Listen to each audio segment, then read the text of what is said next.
Good morning everybody आशा करছি সবাই ভালো আছো। দেখো এটা গতকালকের ভিডিও।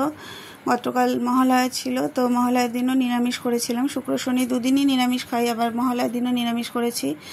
তো কি কি করছি সেটাই তোমাদের সামনে তুলে ধরলাম। কড়াইতে তেল দিয়ে কাঁচা লঙ্কা, সর্ষে আর কালো জিরে মিশিয়ে ফোড়ন দিয়ে দিয়েছি।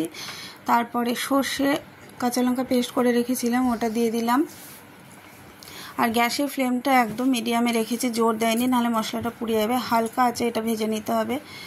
নুন হলুদ যা যা লাগবে পরিমাণ মতো আমি দিয়ে দিয়েছি। আর এদিকে ভাতটাও আমার হয়ে গেছে, ভাতটা বন্ধ করে দিলাম, গ্যাসটা নামিয়ে নিয়ে তারপরে আবার গ্যাসে একটু বসিয়ে দিই আমি। মশলাটা দেখো হয়ে গেছে। এবার এই কেটে রেখেছিলাম যে চাল কুমড়ো আর একটা ছোট আলু, এটা দিয়ে দিলাম। ভালো করে মশলার সঙ্গে মিশিয়ে নেব। চাল কুমড়াটা আমি এমনি করি, সর্ষে ফোড়ন দিয়ে, সর্ষে কাঁচা লঙ্কা শুকনো লঙ্কা ফোড়ন দিয়ে করি, কিন্তু আজকে একটু ইচ্ছা হলো যে সর্ষে বাটা দিয়ে করি, তাই দিলাম। আর এদিকে দেখো মশলা করে নেব। বড়ি আলু টমেটোর তরকারি করব। জিরে কাঁচা লঙ্কা আদা রাঁধুনি আর সর্ষে পেস্ট করে নেব। রাঁধুনিটা অল্প ছিল, রাঁধুনি ফোড়ন দিয়ে করব তরকারিটা। আর দেখো চাল কুমড়োটা মাঝে সাঝে একটু নাড়িয়ে দিচ্ছি, আর একটু সামান্য চিনি দিয়ে দিলাম। প্রায় হয়ে এসেছে। নামানোর আগে একটু ঘি দেবো। আজকে নিরামিষ রান্না খুব ঝামেলা হয়, কি করব চিন্তা করতে হয় কোন রান্নাটা করব। ব্যাস হয়ে গেছে, এটা আমি নামিয়ে নেব। নামিয়ে তোমাদেরকে দেখাচ্ছি। দেখো চাল কুমড়ো আমার হয়ে গেছে, আর খেতে সত্যি ভালো হয়েছিল। কড়াই ধুয়ে আবার বসিয়ে দিয়েছি। এবার তরকারিটা করব। আলু বড়ি টমেটো তরকারি। আমি আগে আলুগুলো ভেজে নিচ্ছি। আমি একবারে দিয়ে দিই, কিন্তু আজকে আলুটা আগে ভেজে নিচ্ছি লাল লাল করে, তারপরে মশলাটা দেব। আলু ভাজার পরে বড়িগুলো ভেজে নেব। আর এদিকে দেখো এই শাকটা হবে, আর এই কাঁকরোল ভাজাটা হবে। শাকটা হচ্ছে ছেঁচি শাক, আর অল্প একটু কলমি শাক ছিল। আলু বড়ি দুটো ভাজা হয়ে গেছে। কড়াইতে দিয়ে দিয়েছি কাঁচা লঙ্কা আর রাঁধুনি ফোড়ন, আর রাঁধুনি ফোড়নে একটা সুন্দর গন্ধ আসে। তারপরে যে মশলাটা আমি পেস্ট করে রেখেছিলাম সেটা দিয়ে দিলাম। মশলাটা দেওয়ার পরে ওই বাটিটা ধুয়ে আমি একটু জল দিয়ে দিলাম এতে। ততক্ষণ এই সবজিগুলো আমি ধুয়ে নিই। দেখো মশলাটা জলটা শুকিয়ে গেছে। এবার এতে পরিমাণ মতো হলুদ দিয়ে দেবো, একটু কাশ্মীরি লঙ্কা দেব, একটু জল দিয়ে এটা ভাজি, নাহলে পুড়ে যাবে। শুকিয়ে গেছে, এটা জল দিয়ে হালকা হালকা করে ভেজে নিচ্ছি। এবার পরিমাণ মতো নুন দিয়ে দিলাম, আর একটু নাড়িয়ে চাড়িয়ে নেব। তারপরে আলুটা দিয়ে দেবো।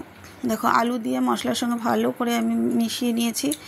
তারপরে একটু ভেজে নেওয়ার পরে টমেটো দিয়ে দিলাম। টমেটো একটু বড় বড় করে গোটা গোটা করে কেটেছি, আর একটু টমেটো বেশি লাগবে এখানে, যেহেতু আলু টমেটো বড়ি দিয়েই করব। আর আলু টমেটো রাঁধুনি ফোড়ন দিয়ে করলে খুব ভালো লাগে খেতে, আমার তো ভালো লাগে। এটা জল দিয়ে দিয়ে আস্তে আস্তে করে ভেজে নিচ্ছি ভালো করে। দেখো হয়ে গেছে প্রায় ভাজা আমার। এবার আমি জল দিয়ে দিচ্ছি। জলটা একটু বেশি দেবো, যেহেতু আজকে ডাল করিনি, এই ঝোল দিয়ে খাওয়াটা হবে। ব্যাস এবার ঝোলটা ফুটে গেলে বড়িটা দেব।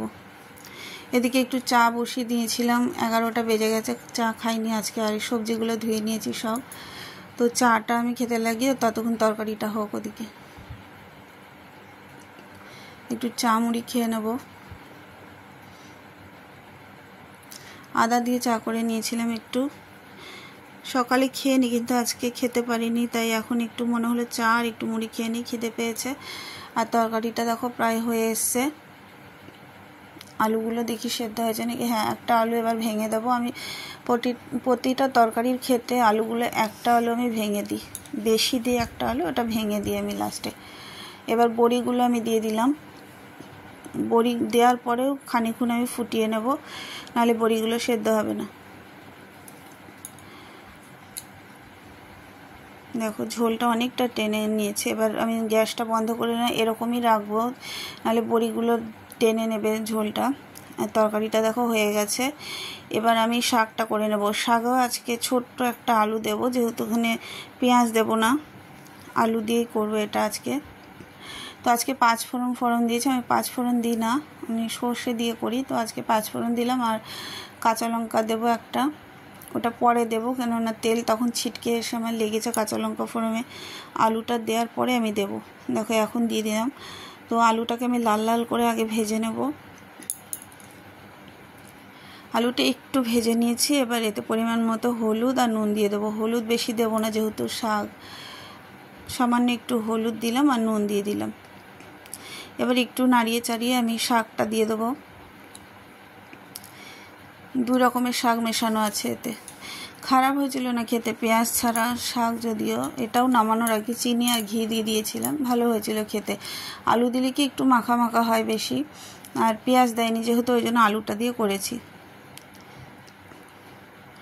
ব্যাস, এটাকে একটু এবার ঢেকে দেবো, ওখান থেকে জল বেরোবে। গ্যাসটা হালকা করে দিয়েছি। আর এইখানে আমি ততক্ষণে কাঁকরোলগুলোয় নুন হলুদ মাখিয়ে দিই। আর শাকটা দেখো এই পাশে বসিয়ে দিয়েছি। আর এই লোহার কড়াইতে আমি কাঁকরোলগুলো ভেজে নিচ্ছি, নাহলে অনেকটা দেরি হয়ে যাবে। 12টা বেজে গেছে, 12টার বেশি বাজে। তো কাঁকরোল কিছুটা দিয়ে দিলাম, আরগুলো পরে দেবো। এতগুলো আছে, 2-3 বারে ভাজতে হবে, একবারে দেয়নি। আর কাঁকরোলটাকে এপাশ ওপাশ উল্টে দিলাম। একটা একটা করে, যেটা ভাজা হয়নি একটা একটা করে উল্টে উল্টে দেখছি। শাকটাকে মাঝে সাঝে একটু নাড়িয়ে দিচ্ছি। আলুগুলোও সেদ্ধ হয়ে গেছে, পুরো জলটা টেনে নেবে শাকটায়। দেখো কাঁকরোলগুলো আবার একটু নাড়িয়ে দেবো। হয়ে গেছে, একদিকটা প্রায় হয়ে এসেছে। শাকটাও আমার হয়ে গেছে। আর কাঁকরোল একবার ভাজা হয়ে গেছে, আমি তুলে নিয়েছি। এটা দ্বিতীয়বার দিয়েছি। দেখো শাকটা নামিয়েও নিয়েছি আমি। একটু চিনি আর একটু ঘি দিয়ে দিয়েছিলাম। কাঁকরোলটাও দেখো এদিকে হয়ে গেছে প্রায়। ব্যাস, এদিকে আমার হয়ে গেছে সব। দেখো রান্না কমপ্লিট, আমার ঘর দোর মোছা এদিকে সব কমপ্লিট, রান্নাঘর। আর এটা দেখো ছেলে মেশিন চালিয়ে ঘুমিয়ে পড়েছে, হারমোনিয়াম। আর দেখে পাখির বাচ্চাটা আমাদের কি সুন্দর হয়েছে, এটা বারবার খাঁচা দিয়ে পড়ে যাচ্ছে। আর এই আমার ঠাকুর।